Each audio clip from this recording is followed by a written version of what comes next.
তো আশা করি আজকে তোমরা থাম্বনেল দেখে বুঝে গেছো আজকে ভিডিওটা কি হবে।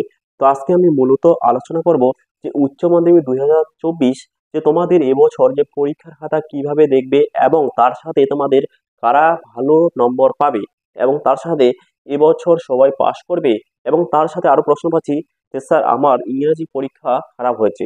তো আজকে আমি ডিটেলসে আলোচনা করব। তোমার বলবো যারা যারা চ্যানেলে নতুন অবশ্যই চ্যানেলটি সাবস্ক্রাইব করে পাশে থাকা বেল আইকনটি অল করো, যাতে এর পরবর্তী যে কোনো তোমাদের জন্য আপডেটগুলো নিয়ে আসবো তোমরা পেয়ে যাবে সবার আগে। পাচ্ছি যে স্যার আমরা নবান্ন ক্লাসে ফর্ম ফিল আপ করছি, আমাদের টাকা কবে দেওয়া হবে, কবে আমরা পাবো। তো সেক্ষেত্রে আমি ডিটেলসে ভিডিও আপলোড করছি। তো অবশ্যই বলবো এই ভিডিও ডেসক্রিপশন বক্সটা তোমরা চেক করে নেবে, সেখানে তোমাদের আমি পুরো ডিটেলসে ভিডিও আপলোড করছি। তোমরা নবান্ন ক্লাসে টাকা কবে পাচ্ছ, ঠিক আছে, এবং যে বাকিরা কবে পাবে সেক্ষেত্রে কিন্তু ভিডিও আপলোড করা আছে, অবশ্যই তোমরা দেখে নিবে। হ্যাঁ, তোমাদের আজকে মূলত আলোচনা করব যে উচ্চ মাধ্যমিক 2024 তোমাদের পরীক্ষার খাতা কিভাবে দেখে। এটা হয়তো তোমাদের প্রশ্ন থাকতেই পারে, ঠিক আছে, পরীক্ষা তো তোমরা দিয়ে দিছো, এবার তোমাদের প্রশ্ন থাকতেই পারে যে স্যার এবছর যে পরীক্ষা হয়েছে পরীক্ষার খাতা কিভাবে দেখে, তোমরা কিন্তু কেউ জানো না, ঠিক আছে। এবার কারা ভালো নম্বর পাবে সেটাও আমি আলোচনা করতেছি। দেখো পরীক্ষার খাতা কিভাবে দেখে, যে স্যার বা ম্যাম, ঠিক আছে, যে স্যার বা ম্যাম বোর্ডে, ঠিক আছে, তোমাদের তো বোর্ড খাতা কাটবে না। তো সেই ক্ষেত্রে তোমাদের আমি একটা সিম্পল বুঝাই। ক্লাস 12-এ তোমাদের কিন্তু নোটগুলো কিন্তু অনেক বড় বড় নোট, ঠিক আছে। এবার একটা নোট লিখতে মিনিমাম 2 পেজও বা 3 পেজও তোমরা নিয়ে নাও। হ্যাঁ, সেক্ষেত্রে তোমাদের যদি তোমরা মিনিমাম 5টা তো বড় নোট লিখতে হবে, ঠিক আছে। যদি 8-এ থাকে তোমাদের কিন্তু 5টা লিখতে হবে, ঠিক আছে। 5-8 40, আর 40 তোমাদের শর্ট আছে, বা এরকম তোমাদের 7 নম্বরও থাকতে পারে, বা তোমাদের 5 নম্বর নোট থাকতে পারে। এবার যে কটা নোট সেখানে দেওয়া হয়েছে সেই নোটগুলো যে আছে সেই নোটগুলো তোমরা প্রতিটা যদি অ্যাটেন্ড করো, ঠিক আছে, কিছু হলেও যদি লিখে আসো, অবশ্যই তোমাদের কিন্তু বেশি নম্বর দেওয়া হবে। এবার কিভাবে তোমাদের খাতা কাটে দেখো, তোমরা কিন্তু যে বড় নোটগুলো, ঠিক আছে, সিম্পল নম্বর সেখানে গাড়ে, যে বড় নোটগুলো আছে সেখানে তোমাদের নাম্বার মাইনাস করা হয়। কেন মাইনাস করা হয় তোমরা কিন্তু জানো না। দেখো তোমরা 3 পেজ তোমরা লিখছো, ঠিক আছে, একটা নোট তোমরা 3 পেজ লিখছো। 3 পেজ লেখার পরে তোমরা কি করছো, তোমরা লিখতে লিখতে লিখতে, ঠিক আছে, তোমরা অনেক মানে 2 পেজ 3 পেজ লিখছো, ঠিক আছে, লেখার পরে তোমাদের একটা মাঝখানে একটা ওয়ার্ড ভুল হয়ে গেছে, ঠিক আছে, সেখানে পুরো একদম কেটে একদম মানে শেষ করে দিচ্ছ। এবার পুরো পেজটার মধ্যে তোমাদের কিন্তু চোখ সেইখানে যাবে, ঠিক আছে, অর্থাৎ তোমাদের যে খাতা কাটবে স্যার ম্যামের, তো সেই লেখাতেই স্যার ম্যামের চোখ যাবে। তো অবশ্যই দেখো তোমাদের একটা পেজে ঠিকঠাক লেখছো, সেখানে তোমরা কেটে দিছো, মানে ভুল হয়েছে, সেক্ষেত্রে তোমরা কিন্তু নাম্বারটা মাইনাস হয়ে যাচ্ছে সেখানে। তো সেক্ষেত্রে কি হয়, তোমাদের নাম্বার সেখান থেকে মাইনাস করে দেওয়া হয়, ঠিক আছে। তো অবশ্যই রিকোয়েস্ট করবো তোমরা কিন্তু এরকম ভুল করবে না, কারণ ক্লাস 12-এ এত স্টুডেন্ট, হাজার হাজার লাখ লাখ স্টুডেন্ট, তোমাদের কিন্তু খাতা তোমাদের লাইন ধরে ধরে করে তোমাদের খাতা কাটে না। তোমাদের কিভাবে খাতা কাটে, তোমরা যদি ঠিকঠাক লেখো, লেখাগুলো যদি সুন্দর হয় এবং কোনো ভুল ত্রুটি নেই, তবে তোমাদের নম্বর বেশি দেওয়া হবে। এবার নেক্সট, যে কারা ভালো নম্বর পাবে, ঠিক আছে। তো আশা করি তোমাদের প্রসেসটা আমি বুঝিয়ে দিলাম যে কারা ভালো নম্বর হবে। ধরে নাও তোমার লেখা তোমার লেখছো, ঠিক আছে, পুরো পেজ ভরে লেখছো কিন্তু মাঝখানে কোনো ভুল ত্রুটি নেই, অর্থাৎ তোমাদের ভুল ত্রুটি আছে, সেক্ষেত্রে কি করছো, তোমরা খাতা কাটো নাই, ঠিক আছে, যে লাইনটা তোমরা মানে ওইভাবে ছেড়ে দিছো। যারা বুদ্ধিমান স্টুডেন্ট, ঠিক আছে, তারা কিন্তু কখনোই খাতা কাটে না, কারণ জানে তারা, হ্যাঁ, যে খাতা তোমাদের লাইন টু লাইন পড়ে না, সেক্ষেত্রে তারা সেইভাবে রেখে দেয়।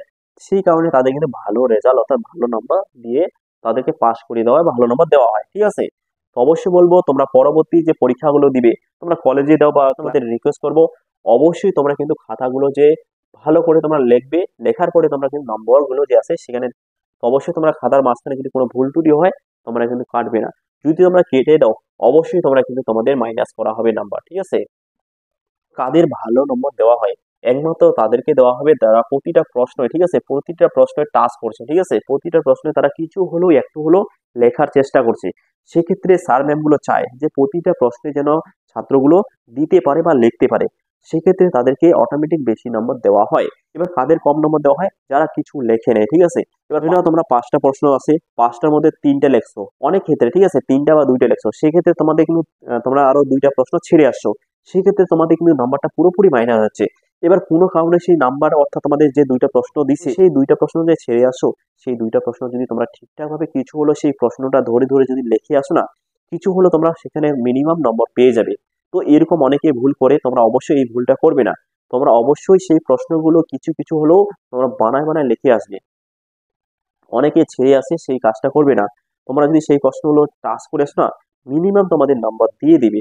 তাহলে তোমাদের কারা ভালো নম্বর পাবে, যারা ভালো স্টুডেন্ট অর্থাৎ তোমাদের ঠিকঠাক ভাবে লিখে আসে, ঠিক আছে। ধরে নাও তোমাদের বললাম না যে কোনো কাটাকাটি করে নাই এবং তোমাদের 5টা প্রশ্নই অ্যাটেন্ড করছে, মানে পুরোপুরি তারা লিখতে পারে না, কিছু হলেও তারা টাচ করছে বা ধরে নাও যেখানে 3 পেজ লিখতে হয় মিনিমাম 1 পেজ লিখছে, বা কোনো প্রশ্নগুলো হাফ পেজ লিখছে, মানে প্রতিটা প্রশ্নই টাচ করে আসছে বা কিছু হলে লিখে আসছে, তাদেরকে একমাত্র ভালো নম্বর দেওয়া হবে। ঠিক আছে, আশা করি তোমাদের প্রসেসটা বুঝে দিলাম। তো এবার প্রশ্ন দাঁড়াচ্ছে যে এবছর সবাই পাস করবে। ঠিক আছে, তোমাদের মধ্যে প্রশ্ন থাকতেই পারে বা তোমরাও চাও যে সবাই যেন পাস করে। হ্যাঁ, এবছর তোমাদের পাস করার একটা প্লাস পয়েন্ট দেখো, তোমরা উচ্চ মাধ্যমিকের ক্ষেত্রে তোমাদের কিন্তু যে সায়েন্সের পার্টটা অর্থাৎ তোমাদের অঙ্ক নেই। ঠিক আছে, সেই ক্ষেত্রে উচ্চ মাধ্যমিকের ক্ষেত্রে তোমাদের পাশের হার প্রচুর হবে, কারণ তোমাদের অঙ্ক নেই। তোমাদের শুধু একটাই সমস্যা, সেই সমস্যাটা কি, তোমাদের ইংরাজি বিষয়টা। এবার ইংরাজি বিষয়টা নিয়ে আমি কিন্তু পুরো ডিটেলসে ভিডিও আপলোড করছি। অনেকে আমাকে প্রশ্ন করছে যে স্যার আমি 14 পাইছি বা 15 পাইছি বা 20 পাইছি বা 21 পাইছি, আমরা কি পাস করব? সেক্ষেত্রে আমি পুরো ডিটেলসে তোমাদের জন্য আমি ভিডিও আপলোড করে দিচ্ছি, অবশ্যই তোমরা সেই ভিডিওটা ডিসক্রিপশন বক্সে আমি লিঙ্ক দিয়ে দেবো, তোমরা দেখে নেবে। বিস্তারিত তোমাদের ইংরাজি বিষয় নিয়ে আমি পুরো ডিটেলসে আলোচনা করছি, অবশ্যই তোমরা দেখে নিবে। যাদের 14 অথবা 15 নম্বর তোমরা পাইছো, ঠিক আছে, অবশ্যই তোমরা যদি সেই ভিডিওটা দেখো না, তোমাদের যে এই যে মন খারাপ হয়েছে যে ইংরেজি পড়তে আমরা ফেল করব, সে নিয়ে তোমাদের সেই ভয়টা আমি দূর করে দিচ্ছি সেই ভিডিওর মাধ্যমে। অবশ্যই রিকোয়েস্ট করবো সেই ভিডিওটা তোমরা দেখে এসো।